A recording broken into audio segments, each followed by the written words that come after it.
नमस्कार दोस्तों, स्वागत है आपका आपके अपने YouTube चैनल दीपक रचित कथा में।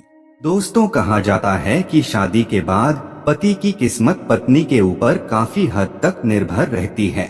शादी के बाद कुछ लोगों की किस्मत पूरी तरह से बदल जाती है और सफलता की राह पर चलने लगती है। वहीं कुछ लोगों की किस्मत शादी के बाद से ही बर्बाद होना शुरू हो जाती है। बर्बादी का कारण पत्नियों की कुछ गलतियां भी हो सकती है। भविष्य पुराण में पति पत्नियों के कुछ नियमों का जिक्र किया गया है, जिसमें पत्नी की कुछ गलतियों के बारे में बताया है। अगर पत्नी शादी के बाद कुछ गलती करती है तो उसका सीधा असर उसके पति पर और उसकी किस्मत पर पड़ता है। अगर आप पति के साथ भोजन करती है तो ये वीडियो जरूर देखें दोस्तों, ऐसा भोजन कभी मत करना। दोस्तों, सच्ची श्रद्धा से कमेंट्स में जरूर लिखें, हर हर महादेव, राधे राधे। दोस्तों, आपने ये कहावत सुनी होगी कि हर सफल इंसान के पीछे एक औरत का हाथ होता है। ये कहावत यूं ही नहीं कही गई है। दरअसल हिंदू पुराण में भी पति की सफलता के पीछे पत्नी को ही अहम कारण माना गया है। कई मामलों में तो पति की तरक्की भी रुक जाती है। इसीलिए शादी के बाद पत्नी को कुछ कायदों का ध्यान रखना चाहिए। तो चलिए जानते हैं ऐसे नियम कायदों के बारे में जो पत्नी को जरूर पालन करने चाहिए। लेकिन उससे पहले आपसे रिक्वेस्ट है कि अगर आपने हमारे चैनल को अभी तक सब्सक्राइब नहीं किया तो जल्दी से सब्सक्राइब कर लीजिए। दोस्तों, पत्नी की ये 5 गलतियां पति को बर्बाद कर सकती है। पहली गलती, सुबह देर से उठना। कोई भी पत्नी अगर सुबह सूर्योदय के बाद भी बिस्तर पर सोती रहती है तो वहाँ काफी मात्रा में नकारात्मक ऊर्जा पैदा होती है। ऐसा कहा भी जाता है कि देर से उठने वाली महिलाओं के पति को हमेशा दुर्भाग्य का सामना करना पड़ता है। इस ऊर्जा का सिर सीधा पति के भाग्य पर पड़ता है और पूरा दिन बेकार जाता है। इसीलिए पत्नी को हमेशा सूरज निकलने से पहले उठ जाना चाहिए। दूसरी गलती, साफ सफाई ना रखना। जो महिलाएं अपने घर की साफ सफाई नहीं करती तथा जिनके कमरे से बदबू आते हैं, वहाँ दरिद्रता को आने में देर नहीं लगती। यथार्थ पति की कमाई पर भी असर होने लगता है। उसके पति का खर्च ज्यादा होता है, इसीलिए पत्नी को घर और कमरे की हमेशा साफ सफाई करनी ही चाहिए।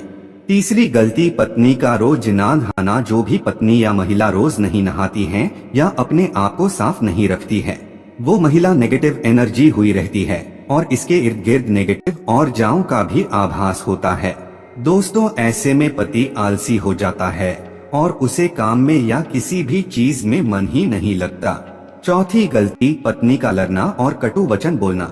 अगर महिला अपने पति से हर बात पर लड़ती है या झगड़ती है तो पति का माइंड डाइवर्ट हो जाता है, जिसका असर उसके काम और व्यवहार पर भी दिखता है। पांचवी गलती, खाने में भेदभाव करना। जो कोई भी महिला अपने पति को खुशी मन से या तहे दिल से खाना नहीं खिलाती, उसके पति की बर्बादी वहीं से शुरू हो जाती है। वहीं दोस्तों, भोजन करने से पहले 5 अंक, 2 हाथ, 2 पैर और मुख्य, इनको अच्छी तरह से धोकर ही भोजन करना चाहिए। भोजन से पहले अन्य देवता तथा अन्नपूर्णा माता की करके उनका धन्यवाद करके बोलना चाहिए कि सभी भूखे प्राणियों को भोजन प्राप्त हो, और ईश्वर से ऐसी प्रार्थना करने के बाद ही भोजन की शुरुआत करनी चाहिए। भोजन बनाने वाली महिलाओं को स्नान करके ही शुद्ध मन से ही मंत्र जाप करते हुए रसोई घर में प्रवेश करना चाहिए और भोजन बनाना चाहिए। इसी के चलते दोस्तों, सबसे पहले 3 रोटियां, एक गाय के लिए, एक कुत्ते के लिए और एक कौए के लिए अलग निकाल कर रखते हैं और फिर अग्निदेव को भोग लगाकर ही बाकी घर वालों को खाना खिलाएं। दोस्तों, आपको बता दें कि भोजन के नियम में सबसे खास है भोजन करने की दिशा। भोजन पूर्वोत्तर की ओर मुख करके ही करना चाहिए। दक्षिण दिशा की ओर करके किया गया भोजन भूत प्रेतों को प्राप्त होता है। ऐसा करने से घर में प्रेतात्माएं आकर्षित होती है और वहीं पश्चिम दिशा की ओर किया गया भोजन रोगों की वृद्धि करता है। दोस्तों, बिस्तर पर बैठकर अपने हाथों पर रखकर या टूटे फूटे बर्तनों में भोजन कभी नहीं करना चाहिए। ऐसा करने वाला व्यक्ति नरक की ओर बढ़ता है। दोस्तों, कंजूस के द्वारा वैश्य के हाथ का शराब बेचने वाले का दिया हुआ भोजन और ब्याज का धंधा करने वाले व्यक्ति का भोजन कतई नहीं करना चाहिए। इससे व्यक्ति को नरक की यातना भुगतनी पड़ती है। भीष्म पितामह कहते हैं कि भोजन के दौरान थाली में अगर बाल या कंकर आ जाए तो उसे वहीं पर छोड़ देना चाहिए। बाहर लाने के बाद भी खाया जाने वाला भोजन दरिद्रता का सामना करने पर मजबूर कर देता है। थाली को अगर कोई व्यक्ति लांघ जाए या ठोकर लग जाए तो ऐसा भोजन दूषित हो जाता है, इसे ग्रहण नहीं करना चाहिए। दोस्तों, भीष्म पितामह ने अर्जुन को बताया कि एक थाली में जब भाई भाई भोजन करें तो वो अमृत के समान हो जाता है। ऐसे भाई को नरक नहीं जाना पड़ता, होती है स्वर्ग की प्राप्ति। और वहीं भीष्म पितामह के अनुसार पति पत्नी को एक थाली में भोजन करने को निषेध माना गया है। भीष्म पितामह के अनुसार एक ही थाली में पति पत्नी भोजन अगर करते हैं तो ऐसी थाली को मादक पदार्थों से भरी हुई थाली माना गया है। पत्नी को पति के भोजन करने के उपरांत ही भोजन करना चाहिए, जिससे घर में सुख समृद्धि बढ़ती है और 7 जन्मों तक का साथ मिल जाता है। वहीं पतियों के लिए भी जरूरी है कि वो घर की लक्ष्मी यानी अपनी घर की औरतों का सम्मान करें, उन्हें हमेशा खुश रखें। जो व्यक्ति घर की औरतों का सम्मान नहीं करता, उनके साथ मारपीट करता है, तो ऐसी गलतियों के कारण दुर्भाग्य हमेशा आपके पत्नी या फिर पति के पीछे ही रहेगा, जिसके कारण दोस्तों भाग्य कभी भी आपके हित में नहीं रहेगा। दोस्तों, दुर्भाग्य से बचने का उपाय भी हैं, लेकिन इसका मतलब यह नहीं है कि कर्म ना करे और उपाय के सहारे ही अपने आप को तरक्की की राह पर ले जाते रहे। दोस्तों, आपको ये बात बता दूं कि अच्छे कर्म का फल हमेशा अच्छा ही होता है, इसीलिए कोई भी अच्छे कर्म करने से आप चूके ना। रोज सुबह उठकर सच्चे मन से बिना किसी फल की आशा करते हुए अगर गायत्री मंत्र का ध्यान करें तो इससे आपको सद्बुद्धि की प्राप्ति होगी। अपने माँ बाप तथा अपने परिवारों का आदर और सम्मान करें, उन्हें इज्जत दे और हमेशा खुश रखें। इससे आपकी जिंदगी में पुण्य मिलता है और बुरे समय कभी भी नहीं आता।